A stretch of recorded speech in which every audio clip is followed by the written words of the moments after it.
کوئی زمانہ، کوئی قیمت، کوئی دور ایسا نہیں گزرا جس میں نماز کو حکم نہ دیا گیا ہو۔ مسلمان بھائیوں، اللہ نے دن کو نماز کے ایک صفی بنایا ہے۔ جو فیصلہ کرتے ہیں کون متقی ہے، کون شقی ہے، کون مسلمان ہے، کون شیطان ہے، لوگ آج اس کو ولی مانتے ہیں جس سے تعلق سے آرام ملتا ہے۔ لوگوں کی نظر میں ولی کو ہوتا ہے جو صاحب کرامت ہوتا ہے۔ لوگ آج اس کو پیر مانتے ہیں جو عورتوں کو لڑکا پیدا ہونے کی بشارت دیتا ہے۔ لوگ آج اس کو اللہ والا مانتے ہیں جو غیب کی باتیں بتلاتا ہے۔ مسلمانوں، اور میں بتاتا ہوں کہ ولی کی پہچان کیا ہوتا ہے، ولی کس کو بناؤ گے، کتنے کس کو مانو گے، ابدال کون ہوتا ہے اور امام کیسا ہوتا ہے۔ یہ کسوٹی جس کو آخر سما شہنشاہ دو عالم صلی اللہ علیہ وسلم نے آسمان سے جا کر لے آئے ہیں۔ اگر اس پر کوئی قرار کا اترتا ہے یعنی نماز کی پابندی کرتا ہے، خطب بھی بن سکتا ہے، ابدال بھی ہو سکتا ہے، اگر نماز نہیں پڑھتا تو اس کا چھپا کپا پہننا بڑے بڑے داڑھی اور کچھ کام کا نہیں ہے۔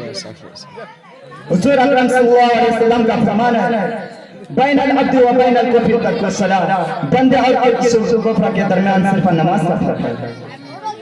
اولاد کی تربیت کرنے والے اور تم بھی نبی کا فرمان سنتے جاؤ۔ سید مسعود رحمۃ اللہ للعالمین نے ارشاد فرمایا جب بچہ 7 سال کا ہو جائے تو اسے نماز کا حکم دو، اور بچہ 10 سال کا ہو جائے تو ترک صلاۃ کی صورت میں اس کی پٹائی کی جائے۔ امام سلیمان خطابی جو کہ اپنے وقت کے جلیل القدر عالم ہے، یہ فرماتے ہیں یہ حدیث اس دلالت پر دلالت کرتی ہے کہ اگر بچہ اس حال میں بالغ ہوا کہ اگر وہ نماز نہیں پڑھتا تو اسے خطرناک مدارس بنان دوں گے۔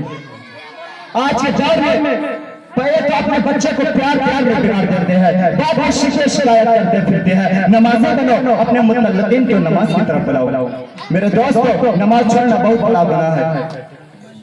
حضرت موسیٰ علیہ السلام کے پاس ایک عورت آئی اور حالت اس کی یہ تھی کہ اس کا چہرہ سرد ہو رہا تھا، آنکھوں سے آنسو بہ رہے تھے، کہنے لگے اے اللہ کے رسول میں ہلاک ہو گئی، برباد ہو گئی، آپ اللہ سے دعا فرما دے تاکہ اللہ مجھ کو معاف فرما دے۔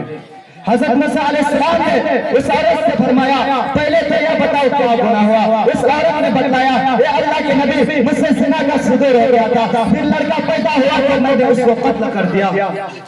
حضرت موسیٰ علیہ السلام غصہ ہو گئے، فوراً اس عورت کو ڈانٹ کر فرمایا کم تکبیر ہو جاؤ اور لوگوں سے کہا جلدی کرو اس کو یہاں سے نکال دو کہ اس سے گناہ کی نحوست سے ہمارے پر عذاب نازل نہ ہو جائے۔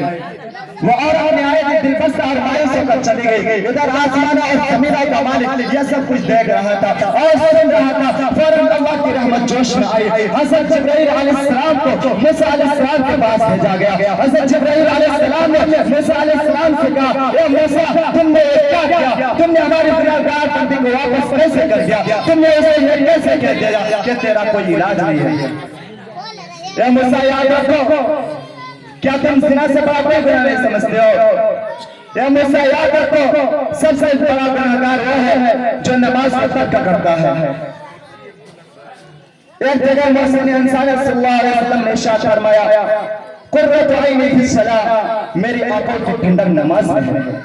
جب کوئی نبی کا امتی نماز میں کھڑا ہوتا ہے یعنی نبی کریم صلی اللہ علیہ وسلم کو آنکھوں کو ٹھنڈک پہنچاتا ہے، اور جب کوئی شخص نماز کو ترک کرتا ہے گویا کہ نبی کریم صلی اللہ علیہ وسلم کے آنکھوں کو تکلیف پہنچاتا ہے۔ حضرت عمر فاروق رضی اللہ عنہ کی خلافت کا زمانہ تھا، ایک دریا کا تیل زمین پر گر جاتا ہے، زمین میں اس کو پی لیتا ہے جیسا کہ زمین کی خاصیت ہے۔ لوگوں کو یہ مانو اور فراست دیکھو اور اپنے عدل و انصاف والی حکومت ہوگی۔ دریا پر وہ ایک گھاٹ تک پانی پی لیا کرتے تھے۔ دریا کا مقدم لے کر حضرت عمر فاروق رضی اللہ عنہ کے پاس گئی اور زمین میں تیل چوس لینے کے بارے میں شکایت کی۔ حضرت عمر فاروق رضی اللہ عنہ نے کاغذ سے ایک ٹکڑے پر کچھ لکھ کر دیا اور اس بڑی اماں سے کہا اے بڑی اماں اس کو لے جاؤ اور جہاں پر تمہارا تیل گرا ہے وہاں پر اس کاغذ کو رکھ دو۔ دریا گئی اور جو یہ کاغذ وہاں پر رکھا گیا فوراً زمین لرز گئی اور کانپنے لگی اور سارا تیل نکل گیا۔ لوگوں نے بڑا تعجب کیا، وہ کاغذ کھول کر دیکھا تو اس پر لکھا ہوا اے زمین یا پھر بڑی اماں کا تیل واپس کر دے ورنہ میں تیرے اندر کسی بے نمازی کو دفن کروں گا۔ میرے دوستو کہ جب بے نمازی سے زمین اس قدر ڈرتی ہے تو ہم سب کو کتنا ڈرنا چاہیے۔ ایک صحابی نے اللہ کے نبی کریم صلی اللہ علیہ وسلم شکایت کی، یا رسول اللہ صلی اللہ علیہ وسلم، میں ایک مزدور آدمی ہوں، دن بھر کام کرتا ہوں، لیکن شام کے وقت جب ہم گھر واپس آتے ہیں تو میرا ایسے بھیانک آواز نکلتا ہے کہ میری نیند ٹوٹ جاتی ہے، وہ بار بار اسی طرح کرتا ہے۔ اللہ کے نبی کریم صلی اللہ علیہ وسلم نے ارشاد فرمایا، ایک دن میرے پاس آؤ، میں معلوم کروں گا وہ ایسی حرکت کیوں کرتا ہے۔ وہ صحابی ایک کو لے کر آپ صلی اللہ علیہ وسلم کے خدمت میں حاضر ہوئے، رحمت للعالمین نے وہ سے فرمایا، اے تیرا مالک تجھ کو کھلاتا پلاتا ہے، پھر بھی کیوں اس قرآن کو پریشان کرتا ہے۔